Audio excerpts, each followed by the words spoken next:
जब मैं रुकने बोलूँगी तो ये दबाना, ठीक है?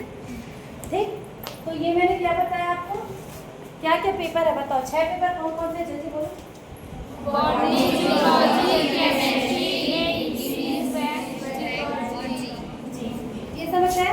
तो आप जब आपका पूरा एडमिशन हो जाएगा तो कुछ दिन बाद आपको ये जी क्या होगा चूज करना पड़ेगा। तो उसके पहले आप पता करिए कि आपके कॉलेज में क्या क्या सब्जेक्ट है। जैसे बीए में बहुत सारे सब्जेक्ट होते हैं, पर हमारे पास सिर्फ 3 है, ज्योग्राफी, पॉलिटिकल साइंस और सोशियोलॉजी। तो उनमें से कोई एक चीज़ आप चुन सकते हैं, या कॉमर्स के 3 पेपर हैं उनमें से कुछ चुन सकते हैं, फिजिक्स चुन सकते हैं, मैथमेटिक्स चुन सकते हैं, है ना।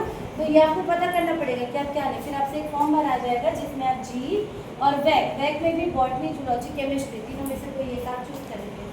वो पूरा फॉर्मेट बन के अभी कुछ दिन में, मतलब 1 महीने के अंदर यूनिवर्सिटी जाएगा। आपके नाम के साथ ये लिखा जाएगा कि इस बच्चे ने ये सब्जेक्ट को चूज़ किया है। आप वो क्लास अटेंड करोगे और उसी का क्या करोगे, फाइनल एग्जाम दोगे। पिछले सेमेस्टर में ये बहुत दिक्कत हुई थी कि बच्चों ने कुछ और चूज़ किया था, वहाँ कुछ और चढ़ गया है ना।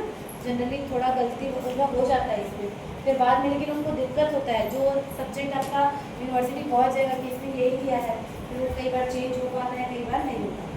तो बहुत अच्छे से वो फॉर्म को भरेंगे कि और सोच विचार के कि आपको कौन सा सब्जेक्ट चूज़ करना है, ठीक है। ये दोनों चूज़ करने वाले, इंग्लिश तो आपको पढ़ना ही है, केमिस्ट्री, जूलॉजी और बॉटनी आपको पढ़ना ही है, ठीक है। ये 2 सब्जेक्ट में 2-2 क्रेडिट है, तो इनका पेपर आपका 2 घंटे का होता है फाइनल पेपर। ये 4 क्रेडिट है, 4 क्रेडिट मतलब इसमें 3 क्रेडिट थ्योरी के हैं और 1 क्रेडिट आपका प्रैक्टिकल है, प्रैक्टिकल भी करना है, ठीक। ये पॉइंट हो गया।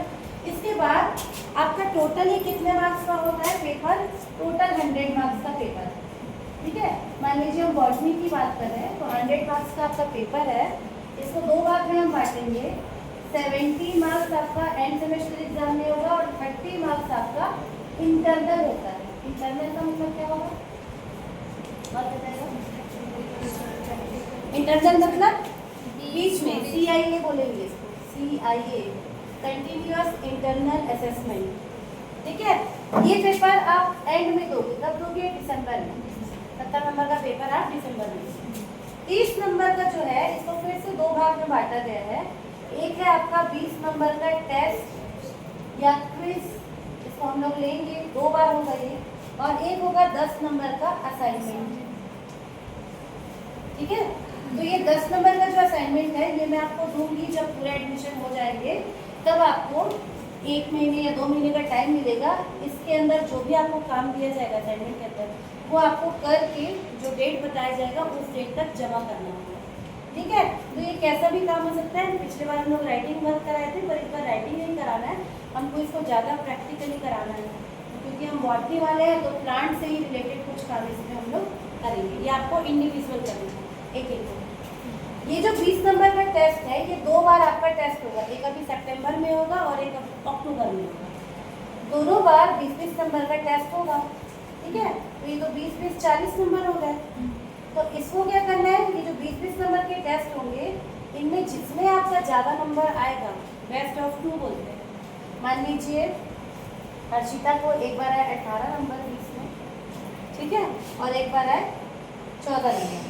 तो दोनों में से जो हाईएस्ट नंबर रहेगा, 18 नंबर हाईएस्ट है दोनों बार में, तो 18 नंबर उनका किसमें जुड़ जाएगा, टेस्ट में जुड़ेगा। इसको बोलते हैं बेस्ट ऑफ 2। अब ये टेस्ट है, इसके कई माध्यम है, या तो हम लोग नॉर्मल जैसे क्वेश्चन आंसर, आपको क्वेश्चन पेपर देंगे, आप आंसर लिखोगे, या पिछले बार हम लोगों ने ये ट्राई किया था ऑनलाइन में लिखोगे, ठीक है। ऑनलाइन आपको 20 ऑब्जेक्टिव क्वेश्चन दे दिए, तो ऑनलाइन मोबाइल से आप इसको करोगे, जो भी माध्यम रहेगा। या तो क्विज भी करा सकते हैं, जैसे मैंने क्लास में क्विज कराया, मैंने 4 ग्रुप में बांट दिया, या कैसे भी, या इंडिविजुअल सबको एक क्वेश्चन पूछा, जो भी होगा टेस्ट के क्विज के माध्यम से ये 2 बार होगा। और दोनों बार में जिसको जिस बार में ज़्यादा नंबर मिलेगा, मान लीजिए कोई और बच्चा है ना, अनुष्का है, उसको एक बार यहाँ पर 10 नंबर आ गए, एक बार यहाँ पर 17 नंबर आ गए, तो क्योंकि इसको सेकंड टेस्ट में हाईएस्ट मिला तो उसका ये और नंबर जुड़ जाएगा। पहले वाले को पहले में ज़्यादा मिला था तो ये ज़्यादा मिलेगा, ठीक है।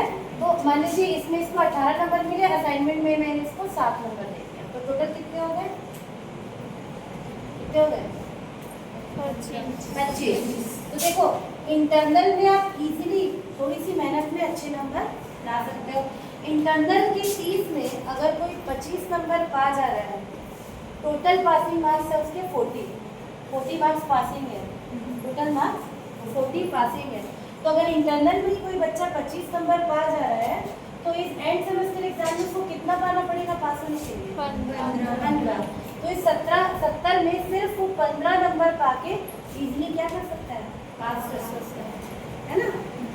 ये इसका मेन कॉन्सेप्ट है। देखो कितना इजी कर दिया है आपके लिए, लेकिन सिर्फ हमारा मकसद पास होना नहीं होना चाहिए। तो सोचते हैं कि बस पास हो जाए, नहीं ना। जितना आप अच्छा करते जाएंगे, क्रेडिट तो पास होने के आपको 4 क्रेडिट मिल जाएगा, लेकिन जितना अच्छा आप करते जाएंगे उतना अच्छा आपके लिए 3rd ईयर या 6th सेमेस्टर के बाद आप क्या करना चाहते हैं, ऑनर्स करना चाहते हैं या रिसर्च करना चाहते हैं, उसके लिए ज़्यादा नंबर पाना आपको क्या होगा? जरूरी है। ठीक है, तो कोशिश करेंगे कि इंटरनल में ज़्यादा से ज़्यादा नंबर पाए और एंड सेमेस्टर एग्जाम में भी 70 में जितना ज़्यादा नंबर पा पाए उतना ज़्यादा आपका नंबरिंग होगा, क्रेडिट मिलेगा, सब चीज़ आपका जो ग्रेड पे CGPA जो बनेगा, है ना। कई लोगों को अभी भी सर्टिफिकेट में 12th वाले में भी होगा, जैसे अभी हम जनरली परसेंट देखते हैं, कुछ दिन बाद उसको ग्रेड पे में देखेंगे, तो वो बढ़ते जाएगा। उतना अच्छा आपके 4th और 5th ईयर, है ना, जिसको हम ऑनर्स बोलते हैं या रिसर्च में ऑनर्स बोलते हैं, उसके लिए वो उतना ज़्यादा जरूरी है। अभी उतने दूर तक नहीं समझ आ रहा है, कोई टेंशन लेने वाली बात नहीं है, सिर्फ फर्स्ट सेमेस्टर पे पहले आप फोकस करो। ठीक है, ये पूरा पैटर्न रहेगा आपका एग्जाम। कब इंटरनल होगा पहले से बताया जाएगा, असाइनमेंट दिया जाएगा, साइन दिया जाएगा, असाइनमेंट जमा करोगे फिर साइन करोगे, हर जगह आपको साइन करना है कि आपको असाइनमेंट मिला है, आपने जमा किया है, यूनिट टेस्ट जो आपका इंटरनल टेस्ट है वो दिया है कि नहीं दिया है, फिर फाइनल दिया है कि नहीं दिया है। प्रैक्टिकल में भी यही होगा। देखो बॉटनी में आपका 50 नंबर का प्रैक्टिकल पेपर होगा, 50 में 35 नंबर का एंड सेमेस्टर एग्जाम होगा, 15 नंबर का इंटरनल होगा।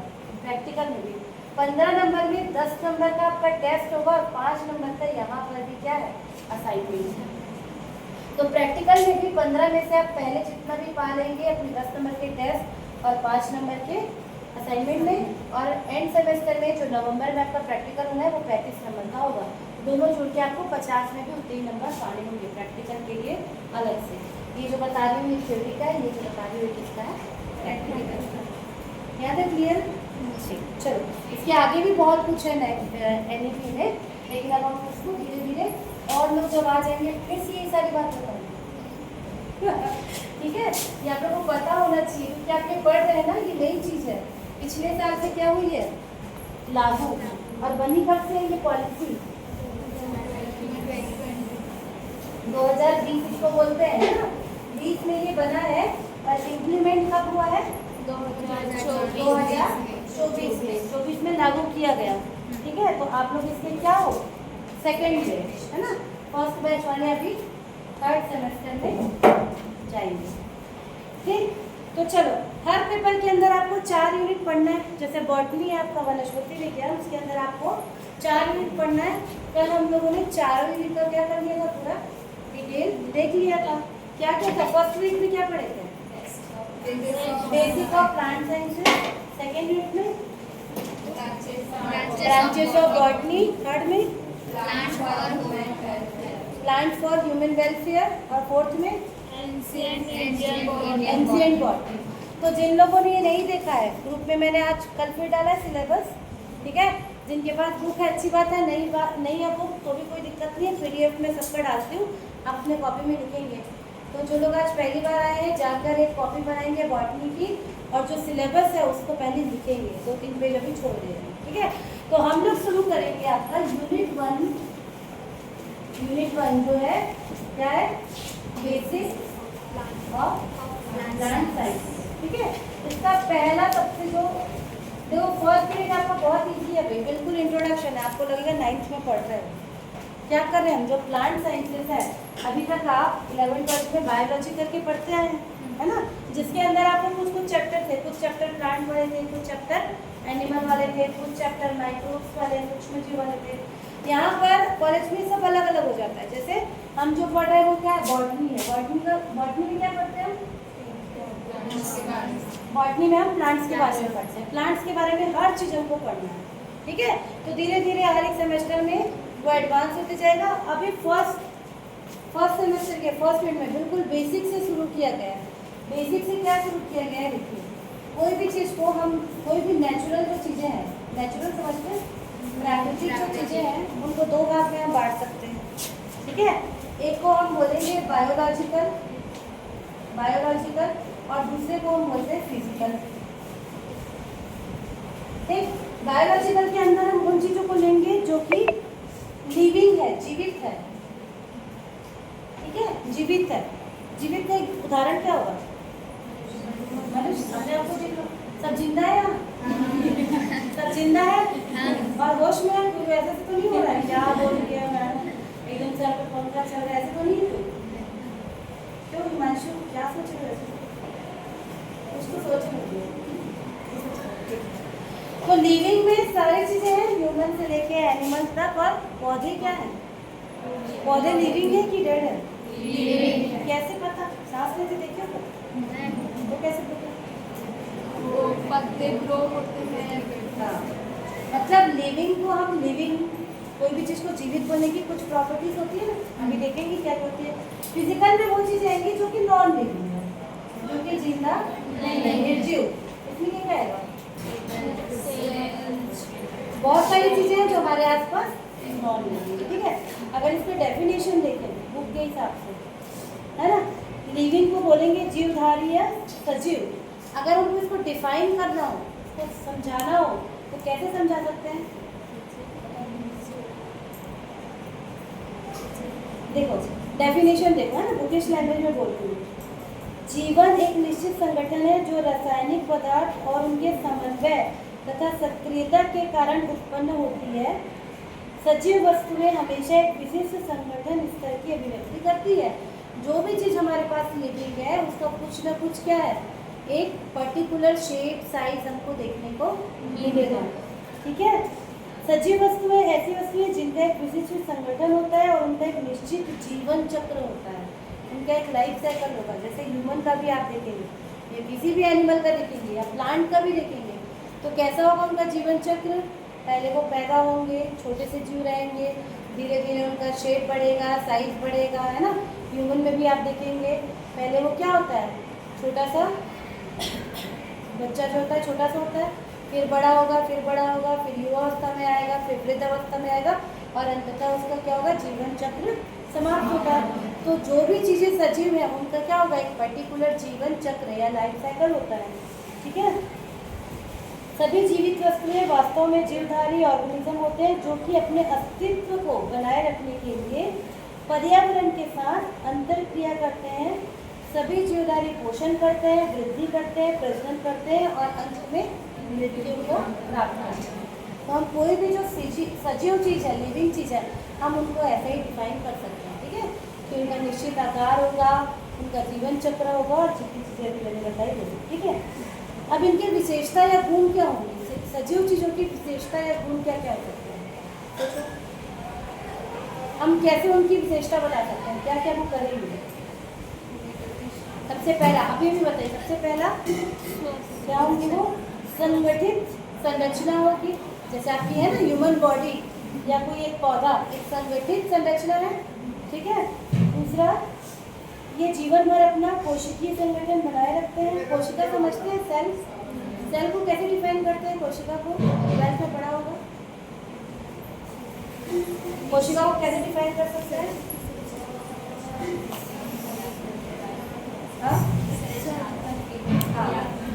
संरचनात्मक और क्रियात्मक। Cell is a functional and structural unit of life होता है। जो छोटी सी कोशिका है, प्लांट सेल कैसे नजर आता है? अच्छा, प्लांट सेल को, पौधे के सेल को सबसे पहली बार किसने देखा था? किस साइंटिस्ट ने देखा था? किस साइंटिस्ट ने बताया कि सेल करके कुछ चीज़ भी होती है, कोशिका करके कुछ चीज़ होती है, ये किसने बताया? रॉबर्ट हुक की ब्राउन की हुक। रॉबर्ट नाम के बहुत सारे साइंटिस्ट, अब हुक है कि ब्राउन है ये बताओ? हुक है। तो रॉबर्ट हुक ने किसमें देखा था और उसको क्या कहा था? रॉबर्ट हुक है, ठीक है। रॉबर्ट ब्राउन ने न्यूक्लियस या केंद्रक को देखा, है ना, इसलिए उनका नाम भी पढ़ते हैं। न्यूक्लियस की खोज भी बहुत बड़ी खोज थी, लेकिन उसके पहले कि हमको कौन बताया कि हमारा एक एक जो यूनिट है वो सेल का बना हुआ है, कोशिका का बना हुआ है। तो जो साइंटिस्ट थे जिनका नाम था रॉबर्ट हुक, इन्होंने सबसे पहले कॉर्क सेल में देखा था। कॉर्क सेल जो कि एक डेड सेल है, मरी हुई सेल है। कॉर्क समझते हैं? कॉर्क, बाल, छाल, पेड़ की छाल, ठीक है। उसमें उन्होंने देखा था, जब वो उसको स्टडी कर रहे थे तो उन्होंने देखा कि ये जो स्ट्रक्चर है, देखो सेल को आप अपनी आंखों से देख सकते हो क्या? ऐसा करके देख सकते हो क्या? मेरे में भी सेल नहीं देख सकते ना। आपका हर एक स्किन का एक टुकड़ा, एकदम छोटा टुकड़ा भी एक एक सेल का बना हुआ है, पर अपनी हम नेकेड आई से, मतलब अपनी आंखों से हम उसको नहीं देख सकते, क्योंकि ये माइक्रोस्कोपिक स्ट्रक्चर है, मतलब हम इनको सिर्फ सूक्ष्मदर्शी में देख सकते हैं। तो रॉबर्ट हुक ने भी अपने माइक्रोस्कोप में ये देखा कि ये जो कॉर्क सेल है इसमें हमको कुछ इस तरह की संरचना दिख रही थी। अब देखो पहली बार उन्होंने देखा, उनको कुछ भी समझ नहीं आया था ज़्यादा कि ये क्या चीज़ है। इस तरह का कुछ कुछ दिख रहा था, पर एक्चुअल में क्या चीज़ उनको नहीं समझ आया। तो उन्होंने इसको नाम दिया कि ऐसा कुछ चीज़ दिख रहा है तो कैसा दिखता है? मधुमक्खी के छत्ते के ऐसा। मधुमक्खी का छत्ता देखते हो अभी तक? करके देखो, पास से देखिए मधुमक्खी के छत्ते, फोटो वगैरह में देखे होंगे ना, ऐसे ही नज़र आता है जो मधुमक्खी का छत्ता रहता है, जहाँ पे वो हनी, शहद कलेक्ट करके रखते हैं। तो इनको वैसे लगा, तो इन्होंने अपने बुक, जब कोई भी चीज़ नहीं मिलती है ना, तो जो साइंटिस्ट होते हैं वो उसको अपनी बुक में या जर्नल्स होते हैं, पेपर के, फिर उसके बारे में आपको डिटेल से बताऊंगी, उसमें क्या करते हैं? पब्लिश करते हैं। पब्लिश करना मतलब छापना, ठीक है। तो उन्होंने अपनी बुक में बताया, प्लांटिया नाम की बुक में, कि इस तरह से कुछ स्ट्रक्चर दिखाई देता है और इसको इन्होंने कोशिका या सेल नाम दिया, ठीक है। तो ये हमको सबसे पहले पता चला था, रॉबर्ट हुक ने ये बताया था, ठीक है। तो क्या बता रही थी? फिर बता रही, ठीक। तो जो जीवित होते हैं या अधिक सूक्ष्मदर्शी संरचनाओं के बने होते हैं, जिनको हम क्या कहते हैं? कोशिका या सेल कहते हैं। कोशिकाएं ही जीवन की संरचनात्मक और क्रियात्मक इकाई होती है, और जीवों में ये कोशिका एक निश्चित रूप से व्यवस्थित होती है। ऐसा नहीं कि कोई भी कोशिका कहीं भी पड़ी हो।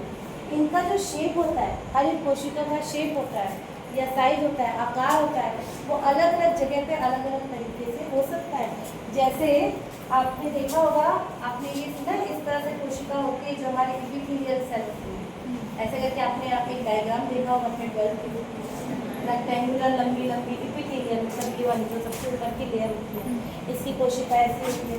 कुछ कोशिकाओं का शेप आपको ऐसा नजर आएगा, कुछ कोशिका राउंड शेप में नजर आएगी। नर्व सेल कैसी होती है? नर्व सेल समझते हैं? तंत्रिका तंत्र की कोशिका कैसी शेप की होती है? पढ़े हो क्या आपने 12th में? ऐसा पढ़ा है? ऐसी कोशिका होती है ना, ऐसे ये पढ़े? क्या बोलते हैं इसको? क्या बोलते हैं ऐसे? क्या बोलते हैं? कोशिका तंत्रिका तंत्र को बोलेंगे ना, नर्व सेल बोलते हैं, जो हमारे अंदर सूचना का काम कर रही है ना भाई। ऐसी देखो, इतनी लंबी लंबी, ये सिर्फ एक सेल है, एक कोशिका है, इतनी लंबी। यहाँ पर इसके नीचे दूसरी जुड़ी होगी इसी की, तभी तो सूचना एक जगह से दूसरी जगह इतने तेजी से बढ़ता है भाई। आपका हाथ ऐसे कुछ में लग जाए, ठंडी में आग में जल गया, तुरंत हटाते हैं कि? मान लीजिए आपका हाथ ऐसे कुछ करते रहते गैस में चले गया, तो आप तुरंत हटाते हो ना, जल रहा है करके, तो तुरंत ब्रेन को कैसे पता चलता है कि हाथ जल रहा है? इसी के कारण यहाँ से इन्फॉर्मेशन गया, यहाँ हाथ से ऐसे इन्फॉर्मेशन होते हुए गया, ये ऐसे से पूछ भी जाता है, नोड ऑफ रैनवियर कहते हैं, फिर यहाँ जाएगा, फिर यहाँ से जो ऊपर जुड़ी हुई से, तभी तो ये इतने मिली सेकेंड्स में होता है, इतना फास्ट ये काम होता है कि जैसे ही आपको कुछ फील होगा आप तुरंत हटा लेते हो। अगर ये कोशिका ऐसे छोटे छोटे कोशिका की बनी होती है, मान लीजिए ये जो इतनी बड़ी कोशिका है, जैसे छोटी छोटी कोशिका की बनी होती, तो एक एक सूचना को दूर पहुँचाने में बहुत टाइम लगता है। जब तक आपके ब्रेन को पता चलता है कि हाथ जल रहा है, ये पूरा रात हो जाएगा, है ना। ये बीमारी में भी होता है ना, जब ये तंत्रिका तंत्र खत्म होने लगते हैं, ये जो सेल से खत्म होने लगती है दिमाग की, तब अल्जाइमर डिसीज होता है। सुना होगा आपने भूलने की बीमारी, ऐसी बहुत सारी बीमारी होती है जिसमें ये खत्म होने लगता है ना, इंसान की याददाश्त खत्म होने लगती है, या वो इतने एक्टिव नहीं होते। बहुत सारे यहाँ पर केमिकल्स में इन्वॉल्व होते हैं, कैल्शियम मैग्नीशियम वाले, वो भी क्या करते हैं, इन सबको मेंटेन करके रखते हैं। ठीक, तो मैं ये बता रही हूँ कोशिका बहुत सारे शेप साइज की हो सकती है, सबका अलग अलग काम भी होता है। तो ये क्या है, बहुत व्यवस्थित संरचना है, भगवान ने जो उनको बनाया इतना जटिल संरचना है ना। आपने सुना है जैसे आपको खाना कितनी देर में पचता है जो खाए जाते हैं? जैसे आपने सुबह 9 बजे नाश्ता किया, क्या बोल रहे हो, मेरे पास बोलो, उसको क्या ऐसे समझ, क्या नाश्ता किया आज? कुछ नहीं खाया, भूख नहीं लगी? कितने देर में पचता है नाश्ता, ये खाना? 2 से 3 घंटे। हाँ, 2 से 3 घंटे। 2 सेकंड में? 2 से 3 घंटे। हाँ बिल्कुल, 2 सेकंड तो यहाँ से यहाँ भी है। इतने फास्ट कैसे खाते हो? 2 से 3 घंटा, एकदम सही है ना। हमने यहाँ से खाया, यहाँ से होते होते स्टमक में गया, फिर स्मॉल इंटेस्टाइन, लार्ज इंटेस्टाइन होते होते लगभग 2 से 3 घंटे में वो पचता है ना हमारे शरीर में। अगर इसी प्रोसेस को हमको बाहर करना हो तो एक इतने इससे कई गुना ज़्यादा बड़े रूम में मशीनों की लंबी लाइन लगाएंगे और कई घंटे बाद वो खाना पच पाएगा। इतना ये मुश्किल काम है, जो भगवान ने हमको ऐसा बनाया कि हमारे शरीर के अंदर वो क्या हो जाता है, 2 घंटे में बच जाता है। तो जो कितना बड़ा मतलब ये ऑर्गेनाइज्ड हुए है कोई भी सजीव चीज़ होगा, क्योंकि जितनी भी सजीव चीज़ें सब खा रहे हैं, खाना खा रहे हैं ना भाई, पोषक तत्व लेते हैं, उसको पचाते हैं, उसमें से पोषण ग्रहण करते हैं, अपना साइज बढ़ाते हैं, शेप बढ़ाते हैं और लास्ट में क्या करते हैं, प्रजनन करते हैं। सजीव चीज़ों में प्रजनन होना जरूरी है, प्रजनन होगा, रिप्रोडक्शन होगा, तभी उनकी आगे की पीढ़ी आएगी, है ना। इसलिए सजीव चीज़ें ये सारी चीज़ें करती हैं।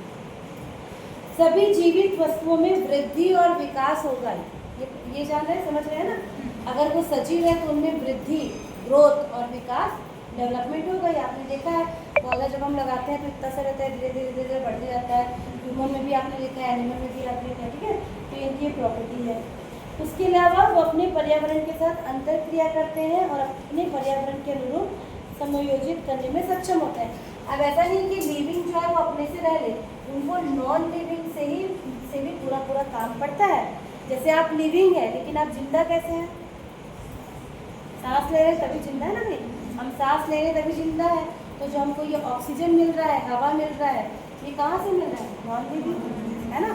तो जितने भी सजीव चीज़ें हैं वो अपने आसपास की जितनी भी नॉन लिविंग या निर्जीव चीज़ें हैं उनके साथ क्या करते हैं, क्रिया करते हैं, ठीक है। इसके अलावा सभी जीवित वस्तुएं या जीवधारी क्या करते हैं, प्रजनन या रिप्रोडक्शन करते हैं और अपनी संततियाँ या संतान उत्पन्न करने में सक्षम होते हैं। जीवितों में वृद्धि और प्रजनन का गुण पाया जाता है, मूवमेंट करते हैं, लोकोमोशन करते हैं ना। आप एक जगह से दूसरी जगह जा सकते हैं, पौधे जा सकते हैं क्या? नहीं। तो उनको कैसे फिर सजीव बोलती है? देखा है पौधे को गमला से कैसे चलते हैं, तो उनको हम सजीव कैसे बोलेंगे? वृद्धि तो करते हैं, मूवमेंट करते हैं क्या? लोकोमोशन मतलब एक जगह से दूसरी जगह नहीं करते।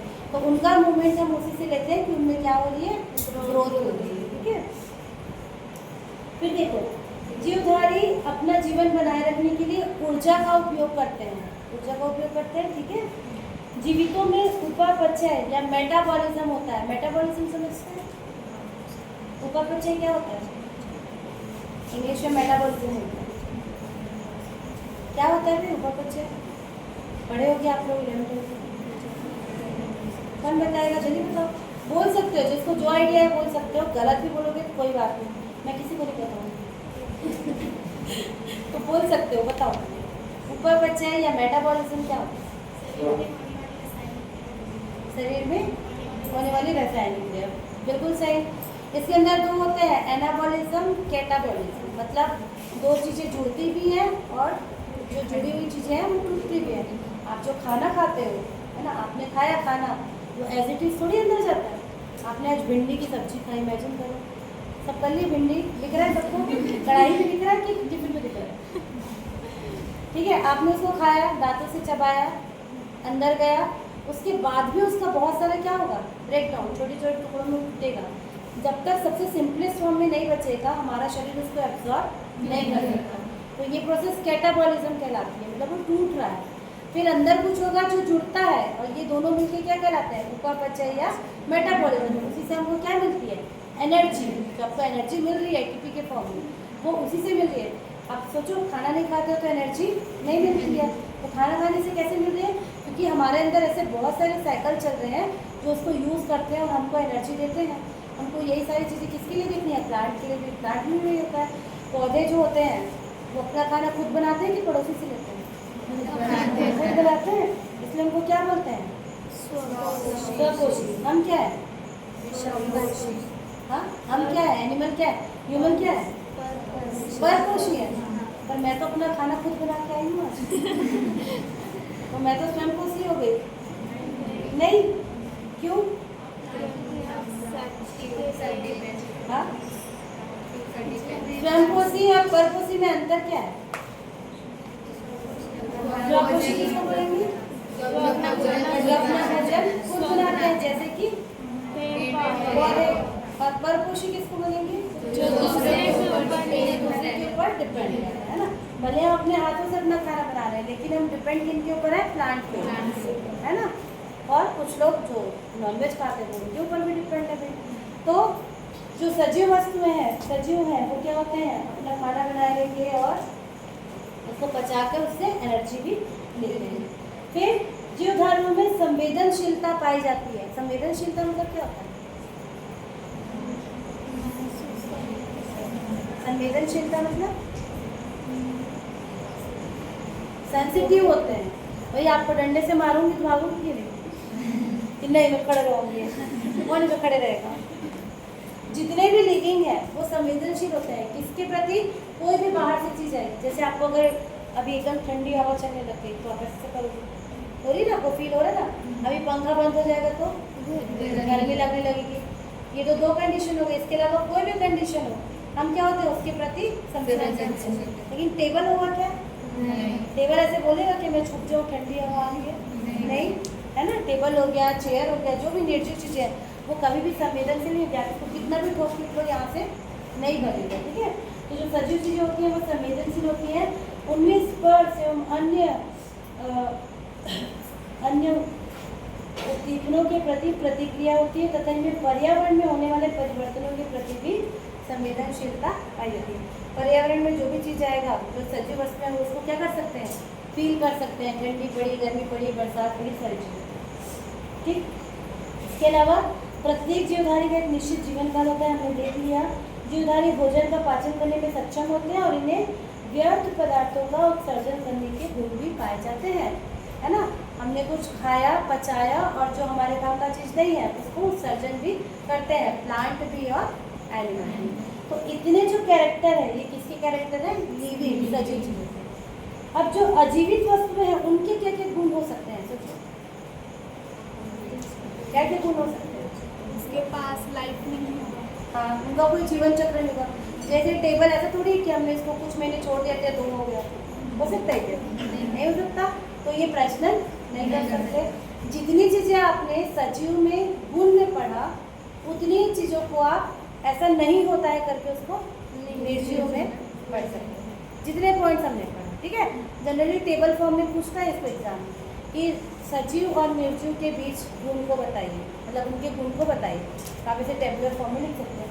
तो क्या क्या देखिए, उनमें जीवन का अभाव होता है, वे भौतिक वस्तुएं होती हैं, है, इनका कोई निश्चित आकार या भार नहीं होता। लेकिन ऐसे होगा भाई, टेबल का शेप निश्चित इसलिए क्योंकि आपने इसको ऐसा बनाया, चाहे इसको लंबा भी बना दो, ऐसे चौड़ा भी बना दो, है ना।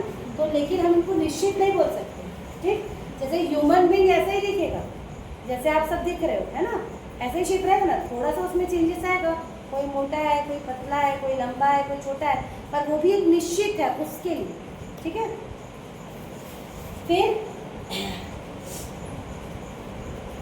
इनमें कोशिकाओं का अभाव होता है, इनमें जीव द्रव्य नहीं पाया जाता। जीव द्रव्य समझते हैं, कोशिका के अंदर, जैसे मान लीजिए प्लांट सेल है तो इनके अंदर कुछ द्रव्य भरा होगा जिसको हम क्या बोलेंगे, जीव द्रव्य या कोशिका द्रव्य। निर्जीव वस्तु में ऐसा कुछ भी नहीं पाया जाता, ठीक है। जीव द्रव्य के अभाव के कारण इनमें उपापचयी क्रियाएं जैसे कि श्वसन, भोजन का पाचन, है ना, आदि प्रक्रियाएं नहीं होती है। अजीवित अजीवित वस्तुओं में वृद्धि एक साथ संचयन द्वारा होता है या प्रक्रिया पदार्थों के लगातार जुड़ने के कारण होती है। कोशिकाओं और निश्चित जीवन काल के अभाव के कारण अजीवित वस्तुओं में कभी मृत्यु नहीं होती। टेबल की मौत सुने भले टूट जाएगा लेकिन मृत्यु नहीं होती। ठीक है, एक पॉइंट ठीक है। अब इनमें समानता क्या हो सकती है? निर्जीव और सजीव के बीच में क्या समानता हो सकती है? जल्दी बताओ, क्या समानताएं हो सकती है? डिफरेंस तो बहुत सारे हैं, समानता क्या क्या हो सकती है? तुम बहुत बात करते हो, मुझसे बात करो। क्या नाम है तुम्हारा? नाम क्या है? जोर से बोलो। हाँ, क्या बोल रही? मुझे सुनाई दे रहा। जोर से बोलो। कालेश्वर। तुम्हारा एडमिशन तो नहीं हुआ है? आज कराओगे? ठीक है, अच्छी बात है, तुम पहले क्लास कर रहे। हाँ बताओ, दोनों में क्या समानता हो सकती है? अपने आप को सोचो, टेबल को सोचो, दोनों में क्या सिमिलर हो सकती है? हाँ, सबसे पहली बात, दोनों एक निश्चित स्थान देते हैं। जैसे इस रूम में मैं अगर 60 लोगों को भर सकती हूँ तो मैं यहाँ 60 टेबल को भी भर सकती हूँ, है ना। तो इनका क्या होता है? एक निश्चित स्थान, मतलब इस पूरे यूनिवर्स में, ब्रह्मांड में, सजीव हो या निर्जीव हो, वो क्या करते हैं? निश्चित स्थान को ग्रहण करते हैं। और दोनों अणु और परमाणु से मिलके बने, है ना। आपने पढ़ा होगा केमिस्ट्री में, एटम्स पढ़ा है ना। तो दोनों के अंदर, जैसे ये भी निर्जीव है लेकिन इनके ये भी क्या से बने हुए हैं? कार्बन से बने हुए हैं, है ना। तो दोनों में अणु और परमाणु पाए जाएंगे। जीवित और अजीवित दोनों पर भौतिकी तथा प्राकृतिक बलों का प्रभाव पड़ता है। जैसे आप किसी इंसान को धक्का दोगे तो वो भी खिसकेगा, और टेबल को भी धक्का दोगे तो वो भी खिसकेगा, भले ये निर्जीव है तो भी। इसके अलावा दोनों ब्रह्मांड में एक निश्चित भौतिक स्थान घेरते हैं। दोनों एक दूसरे से अंतर क्रिया करते हैं तथा अपने चारों ओर उपस्थित पर्यावरण को प्रभावित भी करते हैं। जैसे हम लिविंग हैं, हम सांस ले रहे हैं, ऑक्सीजन ले रहे हैं, तो वो निर्जीव है, तो दोनों एक दूसरे से क्या कर सकते हैं? क्रिया कर सकते हैं। ठीक है, फिर दोनों का अध्ययन साइंटिफिक मेथड और निरीक्षणों द्वारा संभव है। हम ह्यूमन के ऊपर भी अध्ययन कर सकते हैं और कोई निर्जीव चीज़ें उनका भी अध्ययन कर सकते हैं। दोनों ही पर्यावरण को प्रभावित करते हैं। जैसे हम तो प्रभावित कर रहे हैं, ह्यूमन तो सबसे ज़्यादा कर रहे हैं ना। पेड़ काट रहा है, बहुत सारी चीज़ें कर रहा है, पर्यावरण को प्रभावित कर रहा है। वैसे प्लास्टिक है, प्लास्टिक निर्जीव वस्तु है लेकिन वो भी पर्यावरण को प्रभावित कर रही है, दूषित करके। दोनों को ही उनके लक्षणों के आधार पर वर्गीकृत किया जा सकता है। उसके क्या गुण है उसके आधार पर आप वर्गीकृत कर सकते हो। जैसे ये टेबल है, इसको आप टेबल, इसका जो गुण है, ये इतना लंबा है, इसके ऊपर हम बुक्स रखते हैं, इसके आधार पर इसको किसी और चीज़ से, चेयर से आप क्या कर सकते हो? वर्गीकृत कर सकते हो। ठीक है, सजीव और निर्जीव दोनों वस्तुओं को एक स्थान तक ले जाने लाने में ऊर्जा की आवश्यकता पड़ती है। जैसे आपको अपने आप को घर से कॉलेज आना है, कॉलेज से घर आना है, घर ले जाना है, तो आपको एनर्जी चाहिए। वैसे ही आपको टेबल को भी यहाँ से वहाँ करना है तो भी एनर्जी चाहिए। तो ये कुछ पॉइंट है जो दोनों के बीच में सिमिलर है, और बहुत सारे पॉइंट है जो दोनों के बीच में अलग अलग है। ठीक है, तो इतना तक आपको पढ़ना है। ये बुक में है PDF, इसको मैं आपको जाकर अभी ग्रुप में भेजूँगी।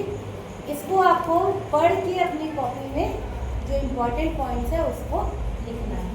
देखो, मैं रोज़ बोलती हूँ कि कॉपी में लिखना चाहिए, क्योंकि कॉपी में लिखते हैं जब हम अपने हैंड राइटिंग में तो हमको याद रहता है ना।